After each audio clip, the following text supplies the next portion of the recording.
Yeah, this is my first time playing Half-Life, and holy shit.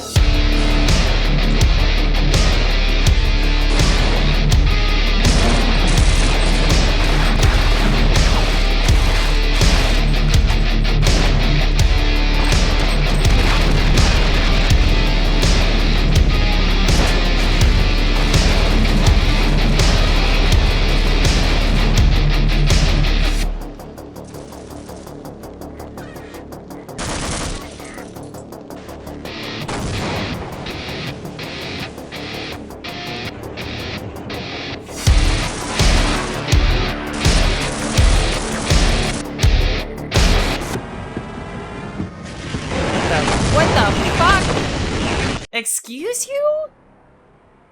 Are they allowed to do that?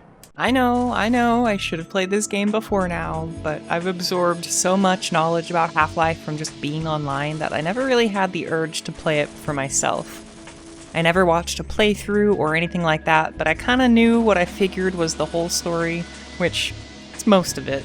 I knew there was something called a resonance cascade that opened a bunch of portals, and a society of aliens came flooding through to take over the world or something.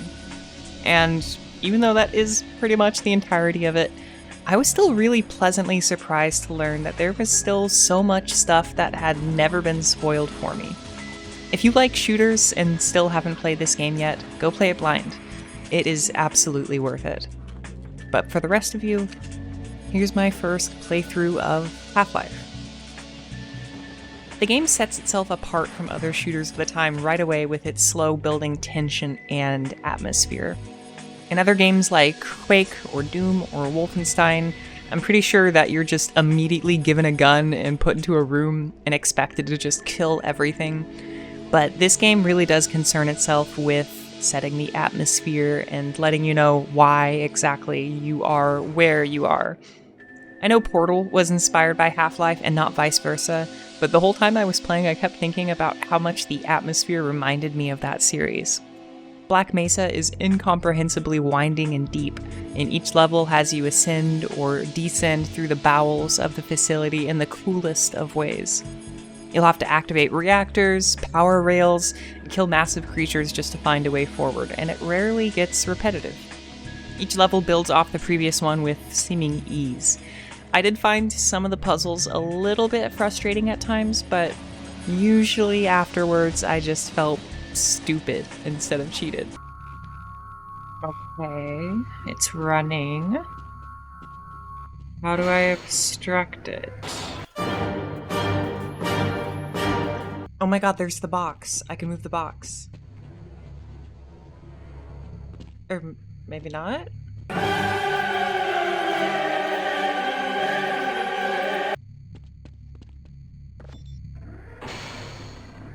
Are you fucking kidding me? I spent 20 minutes on this shit! For a game this old, the verticality on display here is very cool. You'll be navigating through massive vent shafts, underground bunkers, and across mountainsides at varying points throughout the game. The levels are very linear, but they really try hard to make it feel like a natural progression.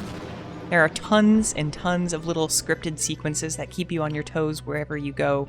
Either bits of atmospheric storytelling of scientists trying to escape and dying horribly, or things that change the level design in the midst of your playthrough. And there are also tons and tons of jump scares. Honestly, I'm a little convinced that I was tricked into playing a survival horror game. Oh, fuck this shit. Half-Life is much more interested in making you feel like someone who's just barely surviving through a hellscape happening around you. And it's all done so immersively.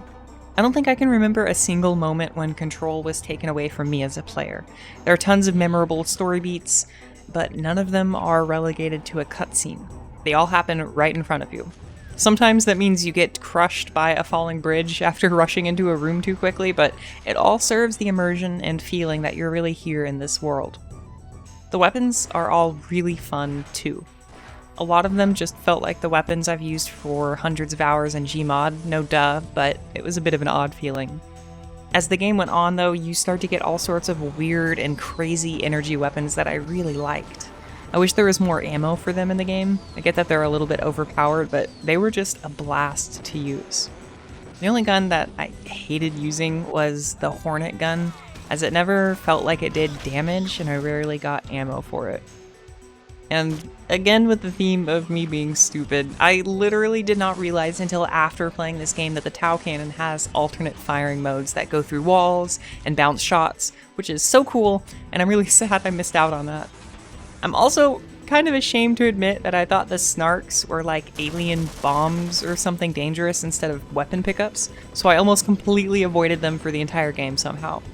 By the time I did figure it out, I was mostly past the parts of the game where they were actually useful, which was really annoying, but I'm glad I eventually stumbled over them because they're really cute and I want one as a pet. Go forth, my minions.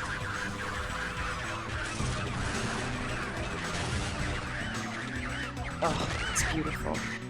The movement feels a lot faster than later Source Engine movement, not quite as fast as, say, Unreal Tournament, but still very snappy. One of my main gripes with this game would be that you slide a little bit whenever you pick up speed or jump, and it can make platforming a little bit of a pain at times. If you set yourself up just a little bit incorrectly for a jump, you can fly off the landing that you're aiming for. Pair that with some pretty sensitive fall damage, and platforming can quickly become a little bit of an annoyance. It never took me too much out of the game, but I think that would be one of my least favorite things I experienced. I am nitpicking a little bit though, because for a game from 1998, it holds up insanely well. Everything is intuitive, and the weapon handling felt very modern. The story is light, but told in an engaging way. Enemy AI is definitely a little bit aged. There were some cases when I was able to exploit or bug out a character's logic, but it usually worked pretty well. And having squads of enemies be able to flank, use different tools, and push you at strategic times is still something some games don't do amazingly well. There was only one bug I experienced throughout my entire playthrough. It was a big bug. I got shunted out of a cutscene into the void, and I had to reload my entire save to reset, but ultimately wasn't a huge deal, and it was more funny than anything. I beat this game in a little under 10 hours, and it flew by in the best way. The interior of Black Mesa started to get a little bit repetitive towards the end, but then you get portaled to a whole new world and get a whole new load of mechanics and puzzles to work with. Nothing truly overstayed its welcome, and the pacing was consistently energetic to the very end. I had an absolute blast playing this game, and I'm really excited to jump into Half-Life 2 sometime in the future. The story in the first game, while pretty bare bones, is still really interesting, and the world has a great aesthetic, so I'm interested to see what kind of storytelling is in the sequel. If you want me to share my thoughts on Half-Life 2 when I get to it, let me know, and I'll make something similar for that game. But yeah, overall, I really don't have a ton to say about this game, other than that it's really good. Playing it in 2025, it doesn't stand out among other games in the same way I'm absolutely sure it did back when it was new, but it still holds up really well to other contemporary shooters, and I think that alone is remarkably amazing. I am someone who loves older shooters like Quake and Unreal, but even for those games, with how much I love them, it was much easier to go back and play Half-Life than maybe it is to play those other ones. The weapon handling still feels really modern, and the enemy design is interesting and varied. And while a lot of the level design is reused aesthetically throughout the game, there are a number of crazily different scenarios and situations you can find yourself in. Not to mention the puzzles and environmental trickery that you have to work around. All of it together just really makes for an engaging and satisfying experience. I absolutely cannot recommend it enough if you are a fan of shooters at all. But yeah, like I said, I don't have too much else to say about this game. This was a pretty short and unscripted video. I just kind of wanted to throw out my thoughts out there for an older game that I was delightfully surprised by. But I hope you enjoyed this on the cuff little review experience log of my time with this game. And again, if you're interested in hearing what I have to say about Half-Life 2, when I eventually get to it, let me know. I'm sure I'll have a lot more to say about that game, just with it being bigger, I think, and of course, more of a focus on the story.